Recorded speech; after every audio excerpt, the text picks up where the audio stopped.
പ്രിയപ്പെട്ട കുട്ടികളെ, SSLC +2 എഴുതാൻ പോകുന്ന കുട്ടികളാണോ നിങ്ങൾ? എക്സാം സ്ട്രെസ്സ് കാരണമായി രാവിലെ ഛർദി തുടങ്ങിയിട്ടുണ്ടോ? കൈകളിങ്ങനെ വേർത്ത് പെന്ന് പിടിക്കാൻ കഴിയാതെ തെന്നിപ്പോകുന്ന അവസ്ഥയിലേക്ക് എത്തിയിട്ടുണ്ടോ? നെഞ്ചിടിപ്പ് കൂടുന്നുണ്ടോ? ടെൻഷൻ കൂടുതലായിട്ടുണ്ടോ? നമുക്ക് ചെയ്യാൻ പറ്റിയ ഏറ്റവും സിമ്പിളായിട്ടുള്ള എക്സസൈസാണ് ബ്രീത്തിങ് എക്സസൈസ് എന്നുള്ളത്. ബ്രീത്തിങ് എക്സസൈസ് എങ്ങനെയാണ് നമ്മൾ ചെയ്യുന്നത്? ഒരു കസേരയിൽ നമ്മുടെ നട്ടെല്ല് നിവർത്തിയിരുന്ന് കാൽ രണ്ടും താഴെ അമർത്തി വെച്ച് നന്നായിട്ട് ബ്രീത്തിൻ ചെയ്യുന്നു.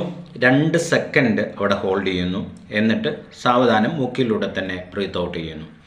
ഇങ്ങനെ ഇത് പലതവണ ആവർത്തിക്കുമ്പോൾ നല്ല ഓക്സിജൻ നമ്മുടെ ബ്രെയിനിലേക്ക് എത്തുകയും നമുക്ക് നല്ല കെമിക്കൽസ് നമ്മുടെ ശരീരത്തിൽ ഉണ്ടാകുകയും ചെയ്യും. ഇത് നമ്മുടെ സ്ട്രെസ്സ് ഒഴിവാക്കാൻ നമ്മളെ സഹായിക്കും.